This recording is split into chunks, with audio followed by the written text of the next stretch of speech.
गौड़ देश में वर्धमान नाम का एक नगर था, जिसमें गुणशेखर नाम का राजा राज करता था। उसका अभयचंद्र नाम का दीवान था। उस दीवान के समझाने से राजा ने अपने राज्य में शिव और विष्णु की पूजा, गोदान, भूदान, पिंडदान आदि सब बंद कर दिए। नगर में डोंडी पिटवा दी कि जो कोई ये काम करेगा उसका सब कुछ छीनकर उसे नगर से निकाल दिया जाएगा। एक दिन दीवान ने कहा, महाराज, अगर कोई किसी को दुख पहुंचाता है और उसके प्राण लेता है तो पाप से उसका जन्म मरण नहीं छूटता। वह बार बार जन्म लेता और मरता है। इससे प्राणी को मनुष्य जन्म पाकर धर्म बढ़ाना चाहिए। आदमी को हाथी से लेकर चींटी तक सबकी रक्षा करनी चाहिए। जो लोग दूसरों के दुख को नहीं समझते और उन्हें सताते हैं, उनकी इस पृथ्वी पर उम्र घटती जाती है और वे लूले लंगड़े, काने बोने होकर जन्म लेते हैं। राजा ने कहा, ठीक। अब दीवान जैसा कहता, राजा वैसे ही करता। देवयोग से एक दिन राजा मर गया। उसकी जगह उसका बेटा धर्मराज गद्दी पर बैठा। एक दिन उसने किसी बात पर नाराज होकर दीवान को नगर से बाहर निकलवा दिया। कुछ दिन बाद एक बार वसंत ऋतु में वह इंदुलेखा, तारावली और मृगांकवती इन तीनों रानियों को लेकर बाग में गया। वहां जब उसने इंदुलेखा के बाल पकड़े तो उसके कान में लगा हुआ कमल उसकी जांघ पर गिर गया। कमल के गिरते ही उसकी जांघ में घाव हो गया और वह बेहोश हो गई। बहुत इलाज के बाद वह ठीक हुई। इसके बाद एक दिन की बात है कि तारावली ऊपर खुले में सो रही थी। चांद निकला। जैसे ही उसकी चांदनी तारावली के शरीर पर पड़ी, फफोले उठ आए। कई दिन के इलाज के बाद उसे आराम हुआ। इसके बाद एक दिन किसी के घर में मूसलों से धान कूटने की आवाज़ हुई। आवाज़ सुनते ही मृगांकवती के हाथों में छाले पड़ गए। इलाज करवाया, तब जाकर ठीक हुई। इतनी कथा सुनाकर बेताल ने पूछा, महाराज, बताइए, उन तीनों में से सबसे ज्यादा कोमल कौन थी? राजा ने कहा, पहली दो को घाव और छाले कमल और चांदनी के छूने से हुए थे, जबकि तीसरी मृगांकवती ने मूसल को छुआ भी नहीं और छाले पड़ गए। वही सबसे अधिक सुकुमार हुई। राजा का इतना कहते ही बेताल फिर पेड़ पर जा लटका। राजा दोबारा मसान में गया और जब वह उसे लेकर चला तो उसने 12वीं कहानी सुनाना शुरू किया, जो आपको अगली वीडियो में सुनने को मिलेगी। किसी जमाने में अंग देश में यशकेतु नाम का राजा था। उसका दीर्घदर्शी नाम का बड़ा ही चतुर दीवान था। राजा बड़ा विलासी था। राज्य का सारा बोझ दीवान पर डालकर वह भोग में पड़ गया। दीवान को बहुत दुख हुआ। उसने देखा कि राजा के साथ सब जगह उसकी निंदा होती है, इसलिए वह तीर्थ का बहाना करके चल पड़ा। चलते चलते रास्ते में उसे एक शिव मंदिर मिला।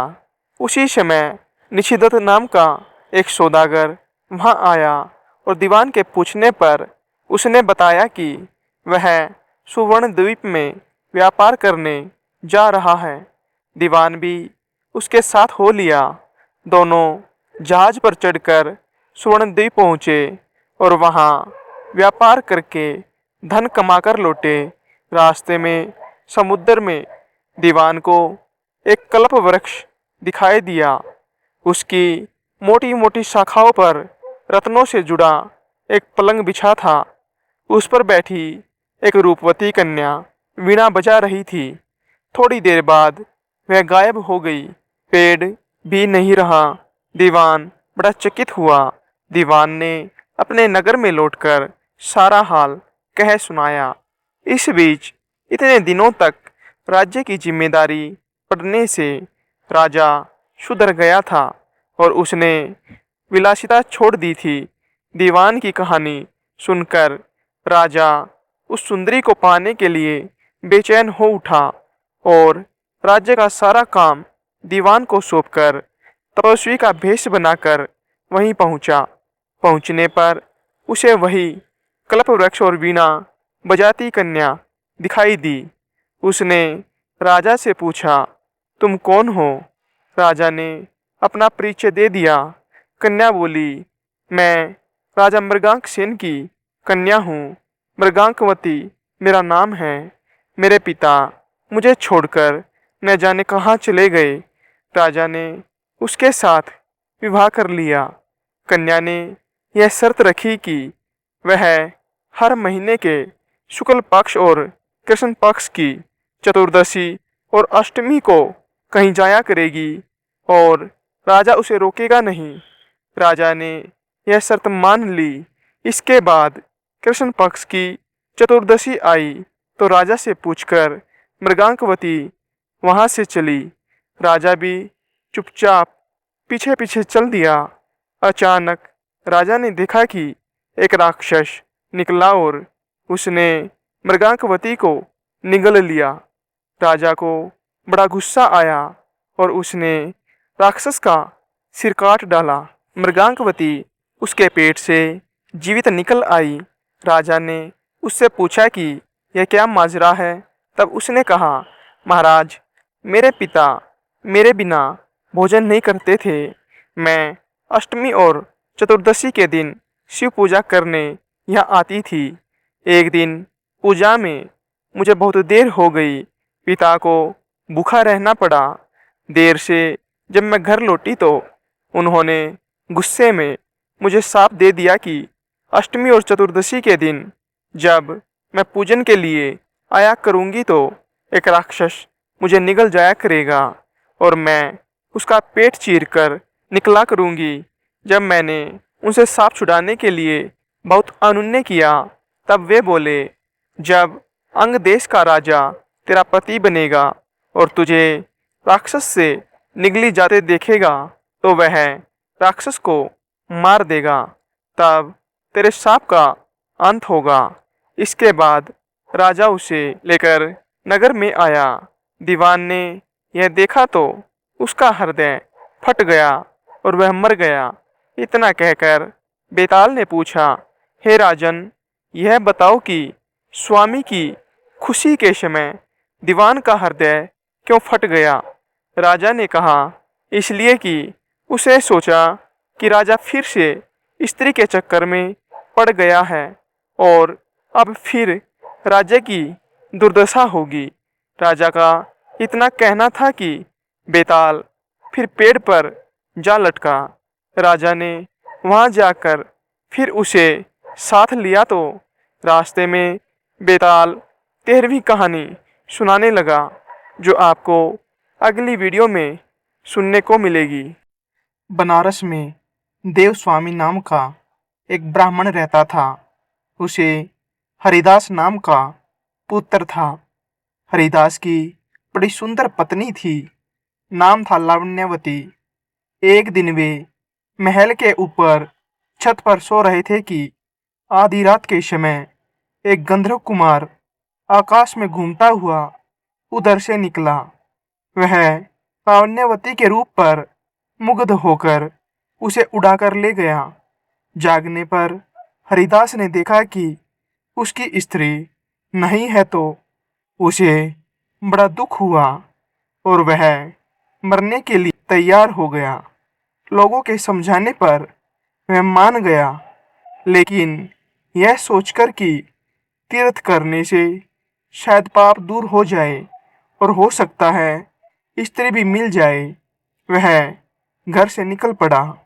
चलते चलते वह किसी गांव में एक ब्राह्मण के घर पहुंचा। उसे भूखा देख ब्राह्मणी ने उसे कटोरा भरकर खीर दे दी और तालाब के किनारे बैठकर खाने को कहा। हरिदास खीर लेकर एक पेड़ के नीचे आया और कटोरा वहां रखकर तालाब में हाथ मुंह धोने गया। इसी बीच एक बाज किसी सांप को लेकर उसी पेड़ पर आ बैठा और जब बाज सांप को खाने लगा तो सांप के मुंह से जहर टपक कर कटोरे में गिर गया। हरिदास को कुछ पता नहीं था। वह उस खीर को खा गया। जहर का असर होने पर वह तड़पने लगा और दौड़ा दौड़ा ब्राह्मणी के पास आकर बोला, तूने मुझे जहर दे दिया है। इतना कहने के बाद हरिदास मर गया। पति ने यह देखा तो ब्राह्मणी को ब्रह्मघातिनी कहकर घर से निकाल दिया। इतना कहकर बेताल बोला, राजन बताओ कि सांप, बाज और ब्राह्मणी इन तीनों में अपराधी कौन है? राजा ने कहा, इनमें से अपराधी कोई नहीं।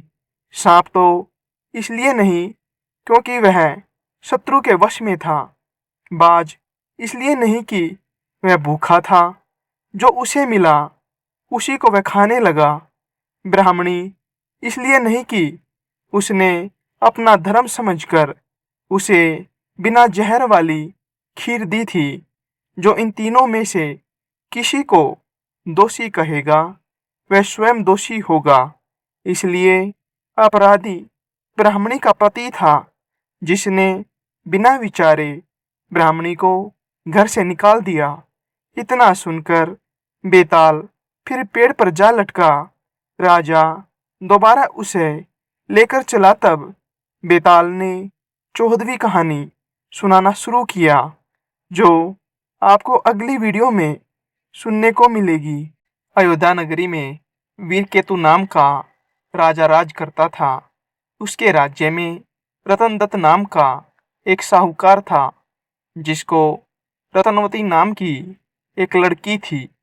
वह सुंदर थी। वह पुरुष के भेष में रहा करती थी और किसी से भी ब्याह नहीं करना चाहती थी। उसका पिता बड़ा दुखी था। इसी बीच नगर में खूब चोरियां होने लगी। प्रजा दुखी हो गई। कोशिश करने पर भी जब चोर पकड़ में न आया तो राजा स्वयं उसे पकड़ने के लिए निकला। एक दिन रात को जब राजा भेष बदलकर घूम रहा था तो उसे परकोटे के पास एक आदमी दिखाई दिया। राजा चुपचाप उसके पीछे चल पड़ा। चोर ने कहा, लगता है तुम मेरे साथी हो, आओ मेरे घर चलो। दोनों घर पहुँचे। उसे बैठाकर चोर किसी काम के लिए चला गया। इसी बीच उसकी दासी आई और बोली, तुम यहाँ क्यों आए हो? चोर तुम्हें मार डालेगा, भाग जाओ। राजा ने ऐसा ही किया। फिर उसने फौज लेकर चोर का घर घेर लिया। जब चोर ने ये देखा तो वह लड़ने के लिए तैयार हो गया। दोनों में खूब लड़ाई हुई। अंत में चोर हार गया। राजा उसे पकड़कर राजधानी में लाया और उसे सूली पर लटकाने का हुक्म दे दिया। संयोग से रत्नवती ने उसे देखा तो वह उस पर मोहित हो गई। पिता से बोली, मैं इसके साथ ब्याह करूंगी, नहीं तो मर जाऊंगी। पर राजा ने उसकी बात न मानी और चोर को सूली पर लटका दिया। सूली पर लटकने से पहले चोर पहले तो खूब रोया, फिर खूब हंसा। रत्नवती वहां पहुंच गई और चोर के सिर को लेकर सती होने के लिए चिता में बैठ गई। उसी समय देवी ने आकाशवाणी की, मैं तेरी पति भक्ति से प्रसन्न हूँ, जो चाहे सो मांग। रत्नवती ने कहा, मेरे पिता का कोई पुत्र नहीं है, इसलिए ऐसा वर दीजिए कि उनको 100 पुत्र हो। देवी ने कहा, यही होगा, और कुछ मांगो। वह बोली, मेरा पति जीवित हो जाए। देवी ने उसे जीवित कर दिया। दोनों का विवाह हो गया। राजा को जब यह मालूम हुआ तो उन्होंने चोर को अपना सेनापति बना लिया। कहानी सुनाकर बेताल ने पूछा, राजन, यह बताओ कि सूली पर लटकने से पहले चोर जोर जोर से क्यों रोया और फिर क्यों हंसते हंसते मर गया।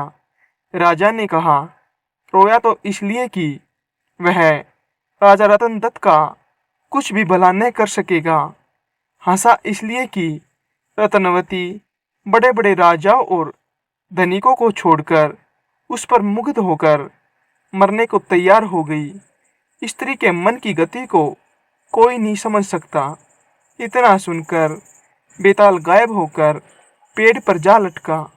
राजा फिर वहां गया और उसे लेकर चला तो रास्ते में उसने 15वीं कहानी सुनाना शुरू किया, जो आपको अगली वीडियो में सुनने को मिलेगी। नेपाल देश में शिवपुरी नामक नगर में यशकेतु नामक राजा राज करता था। उसे चंद्रप्रभा नाम की रानी और शशि प्रभा नाम की लड़की थी। जब राजकुमारी बड़ी हुई तो एक दिन वसंत उत्सव देखने बाग में गई। वहां एक ब्राह्मण का लड़का आया हुआ था। दोनों ने एक दूसरे को देखा और प्रेम करने लगे। इसी बीच एक पागल हाथी वहां दौड़ता हुआ आया। ब्राह्मण का लड़का राजकुमारी को उठाकर दूर ले गया और हाथी से बचा दिया। शशि प्रभा महल में चली गई, पर ब्राह्मण के लड़के के लिए व्याकुल रहने लगी। उधर ब्राह्मण के लड़के की भी बुरी दशा थी। वह एक सिद्ध गुरु के पास पहुंचा और अपनी इच्छा बताई।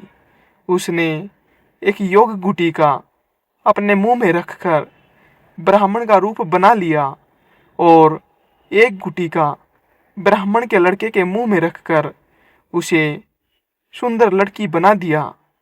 राजा के पास जाकर कहा, मेरा एक ही बेटा है, उसके लिए मैं इस लड़की को लाया था, पर लड़का न जाने कहाँ चला गया।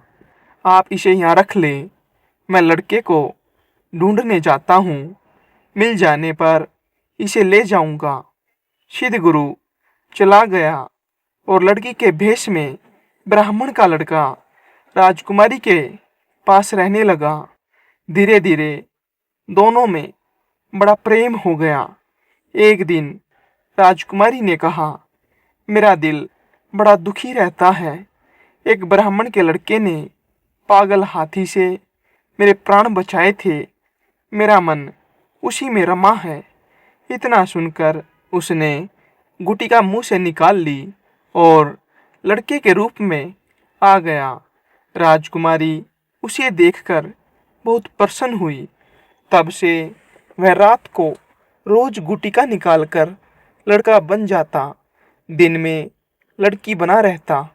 दोनों ने चुपचाप विवाह कर लिया। कुछ दिन बाद राजा के साले की कन्या मृगांगदत्ता का विवाह दीवान के बेटे के साथ होना तय हुआ। राजकुमारी अपने कन्या रूपधारी ब्राह्मण कुमार के साथ वहां गई। संयोग से दीवान का पुत्र उस बनावटी कन्या पर रिझ गया। विवाह होने पर वह मृगांगदत्ता को घर तो ले गया, लेकिन उसका हृदय उस कन्या के लिए व्याकुल रहने लगा। उसकी यह दशा देखकर दीवान बहुत हैरान हुआ। उसने राजा को समाचार भेजा। राजा आया। उसके सामने सवाल था कि धरोहर के रूप में रखी हुई कन्या को वह कैसे दे दे। दूसरी तरफ यह मुश्किल की न दे तो दीवान का लड़का मर जाए। बहुत सोच विचार के बाद राजा ने दोनों का विवाह कर दिया। बनावटी कन्या ने यह शर्त रखी कि चूंकि वह दूसरे के लिए लाई गई थी, इसलिए उसका यह पति 6 महीने तक यात्रा करेगा, तब वह उससे बात करेगी। दीवान के लड़के ने यह शर्त मान ली। विवाह के बाद वह उसे मृगांगदत्ता के पास छोड़ तीर्थ यात्रा चला गया। उसके जाने पर दोनों आनंद से रहने लगे। ब्राह्मण कुमार रात में आदमी बन जाता और दिन में कन्या बना रहता। जब 6 महीने बीतने को आए तो वह एक दिन मृगांगदत्ता को लेकर भाग गया। उधर सिद्ध गुरु एक दिन अपने मित्र शशि को युवा पुत्र बनाकर राजा के पास लाया और उस कन्या को मांगा। श्राप के डर के मारे राजा ने कहा, वह कन्या तो न जाने कहाँ चली गई। आप मेरी कन्या से इसका विवाह कर दे। वह राजी हो गया और राजकुमारी का विवाह शशि के साथ कर दिया। घर आने पर ब्राह्मण कुमार ने कहा, यह राजकुमारी मेरी स्त्री है। मैंने इससे गंधर्व रीति से विवाह किया है। शशि ने कहा, यह मेरी स्त्री है क्योंकि मैंने सबके सामने विधि पूर्वक ब्याह किया है। बेताल ने पूछा, राजकुमारी दोनों में से किसकी पत्नी है? राजा ने कहा, मेरी राय में वह शशि की पत्नी है क्योंकि राजा ने उसी से सबके सामने विधि पूर्वक विवाह किया था। ब्राह्मण कुमार ने तो चोरी से ब्याह किया था। चोरी की चीज पर चोर का अधिकार नहीं होता। इतना सुनना था कि बेताल फिर पेड़ पर जा लटका। राजा को जाकर फिर उसे लाना पड़ा। रास्ते में बेताल ने 16वीं कहानी सुनाना शुरू किया, जो आपको अगली वीडियो में सुनने को मिलेगी। हिमाचल पर्वत पर गंधर्वों का एक नगर था, जिसमें जिमुतकेतु नामक राजा राज करता था। उसे एक लड़का था जिसका नाम जिमुतवाहन था। बाप बेटे दोनों भले थे, धर्म कर्म में लगे रहते थे।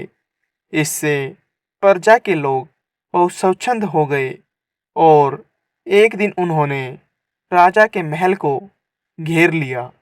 राजकुमार ने यह देखा तो पिता से कहा कि आप चिंता न करें, मैं सबको मार भगाऊंगा।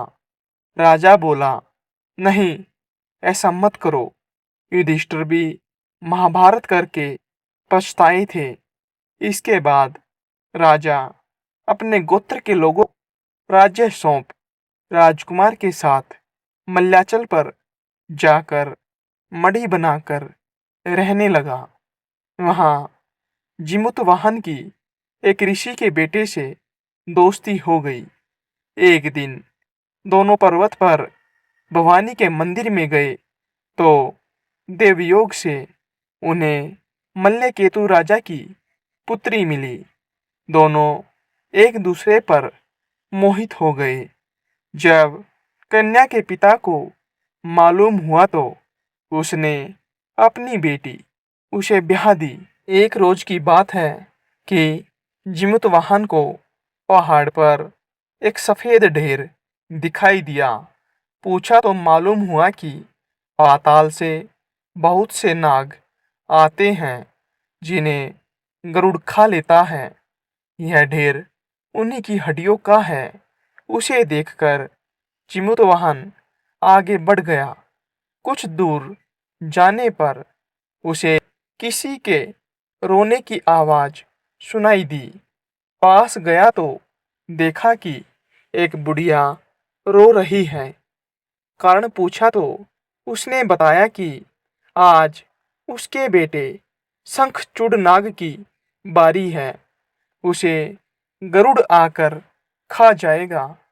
जिमुतवाहन ने कहा, माँ तुम चिंता न करो, मैं उसकी जगह चला जाऊंगा। बुढ़िया ने बहुत समझाया पर वह न माना। इसके बाद गरुड़ आया और उसे चोंच में पकड़कर उड़ा ले गया। संयोग से राजकुमार का बाजूबंद गिर पड़ा, जिस पर राजा का नाम खुदा था। उस पर खून लगा था।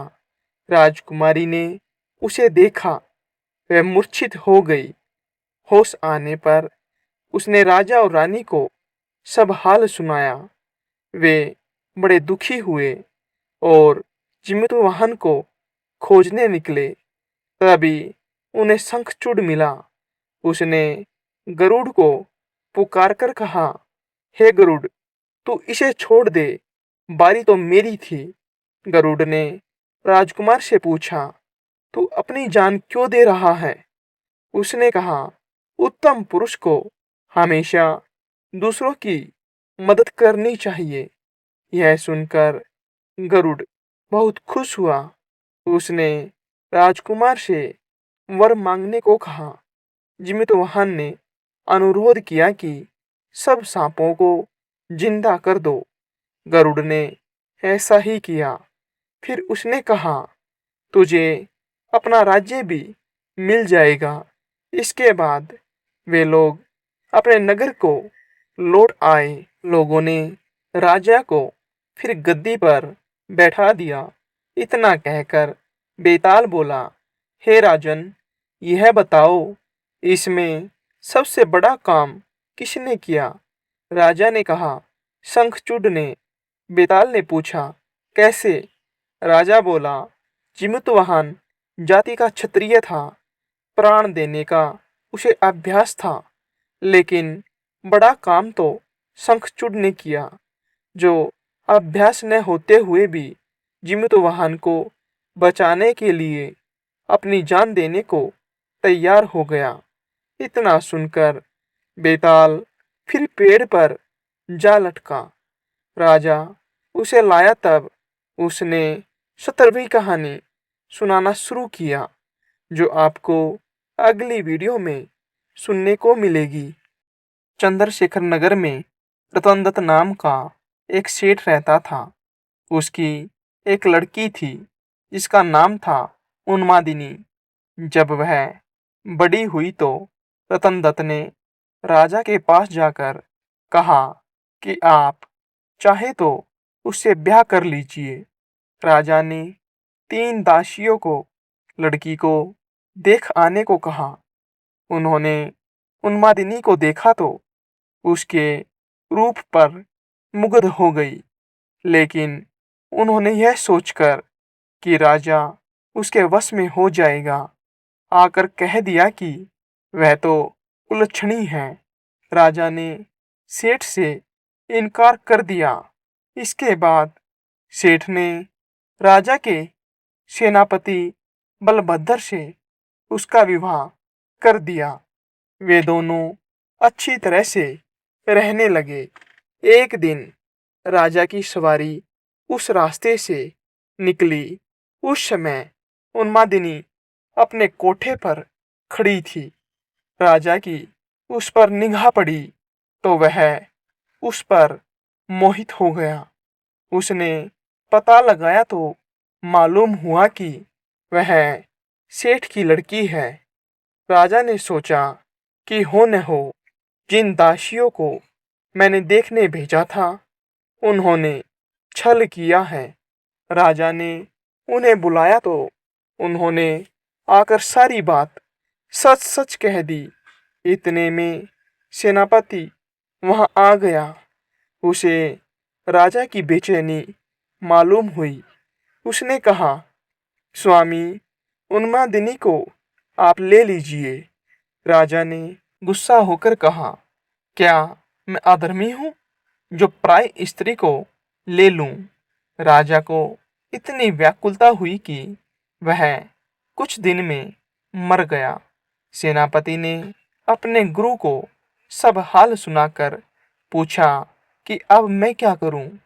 गुरु ने कहा, सेवक का धर्म है कि स्वामी के लिए जान दे दे। राजा की चिता तैयार हुई। सेनापति वहां गया और उसमें कूद पड़ा।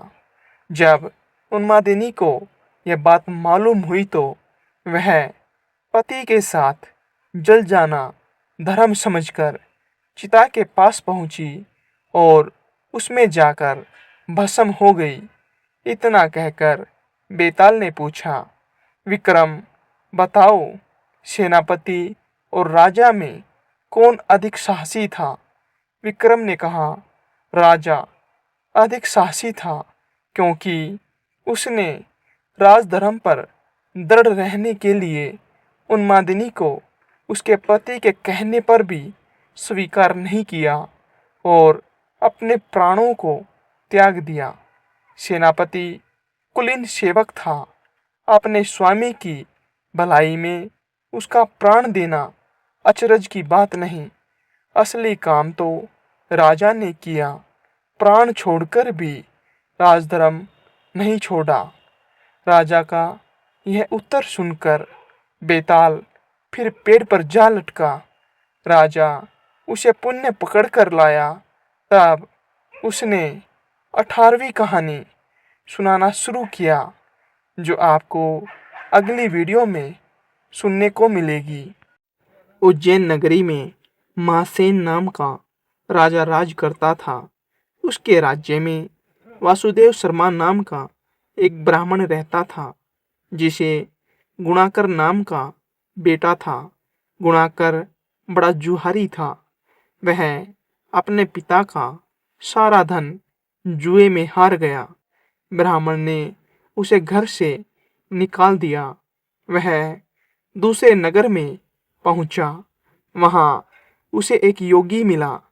उसे हैरान देखकर उसने कारण पूछा तो उसने सब बता दिया। योगी ने कहा, लो, पहले कुछ खा लो। गुणाकर ने जवाब दिया, मैं ब्राह्मण का बेटा हूँ, आपकी भिक्षा कैसे खा सकता हूँ। इतना सुनकर योगी ने सिद्धि को याद किया। वह आई। योगी ने उससे आवभगत करने को कहा। सिद्धि ने एक सोने का महल बनवाया और गुणाकर उसमें रात को अच्छी तरह से रहा। सवेरे उठते ही उसने देखा कि महल आदि कुछ भी नहीं है। उसने योगी से कहा, महाराज, उस स्त्री के बिना अब मैं नहीं रह सकता। योगी ने कहा, वह तुम्हें एक विद्या प्राप्त करने से मिलेगी और वह विद्या जल के अंदर खड़े होकर मंत्र जपने से मिलेगी।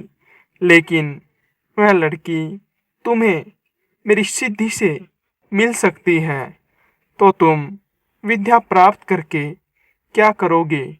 गुणाकर ने कहा, नहीं, मैं स्वयं वैसा करूँगा। योगी बोला, कहीं ऐसा न हो कि तुम विद्या प्राप्त न कर पाओ और मेरी सिद्धि भी नष्ट हो जाए। परंतु गुणाकर नहीं माना। योगी ने उसे नदी के किनारे ले जाकर मंत्र बता दिए और कहा कि जब तुम जप करते हुए माया से मोहित होंगे, तब मैं तुझ पर अपनी विद्या का प्रयोग करूँगा। उस समय तुम अग्नि में प्रवेश कर जाना। गुणाकर जप करने लगा। जब वह माया से एकदम मोहित हो गया तो देखता क्या है कि वह किसी ब्राह्मण के बेटे के रूप में पैदा हुआ है। उसका ब्याह हो गया। उसके बाल बच्चे भी हो गए। वह अपने जन्म की बात भूल गया। तभी योगी ने अपनी विद्या का प्रयोग किया। गुणाकर माया रहित होकर अग्नि में प्रवेश करने को तैयार हुआ। उसी समय उसने देखा कि उसे मरता देख उसके माँ बाप और दूसरे लोग रो रहे हैं और उसे आग में जाने से रोक रहे हैं। गुणाकर ने सोचा कि मेरे मरने पर ये सब भी मर जाएंगे और पता नहीं कि योगी की बात सच हो या न हो। इस तरह सोचता हुआ वह आग में घुसा। तब आग ठंडी हो गई और माया भी शांत हो गई। गुणाकर चकित होकर योगी के पास आया और उसे सारा हाल बता दिया। योगी ने कहा, मालूम होता है कि तुम्हारे करने में कोई कसर रह गई। योगी ने स्वयं सिद्धि को याद किया, लेकिन वह नहीं आई। इस तरह योगी और गुणाकर दोनों की विद्या नष्ट हो गई। इतनी कथा कहकर बेताल ने पूछा, राजन, यह बताओ कि दोनों की विद्या क्यों नष्ट हो गई? राजा बोला, इसका जवाब साफ है। निर्मल और शुद्ध संकल्प करने से ही सिद्धि प्राप्त होती है। गुणाकर के दिल में शंका हुई कि पता नहीं योगी की बात सच होगी या नहीं। योगी की विद्या इसलिए नष्ट हुई कि उसने अपात्र को विद्या दी। राजा का उत्तर सुनकर बेताल फिर पेड़ पर जा लटका। राजा वहां गया और उसे लेकर दोबारा चला तो उसने 19वीं कहानी सुनाना शुरू किया, जो आपको अगली वीडियो में सुनने को मिलेगी। वरकोलक नामक नगर में सूर्यप्रभ नाम का राजा राज करता था। उसे कोई संतान न थी। उसी दौर में एक दूसरी नगरी में धनपाल नाम का एक साहूकार रहता था। उसकी स्त्री का नाम हिरण्यवती था और उसे धनवती नाम की एक पुत्री थी। जब धनवती बड़ी हुई तो धनपाल मर गया और उसके नाते रिश्तेदारों ने उसका धन ले लिया। हिरण्यवती अपनी लड़की को लेकर रात के समय नगर छोड़कर चल दी। रास्ते में उसे एक चोर सूली पर लटकता हुआ मिला। वह मरा नहीं था।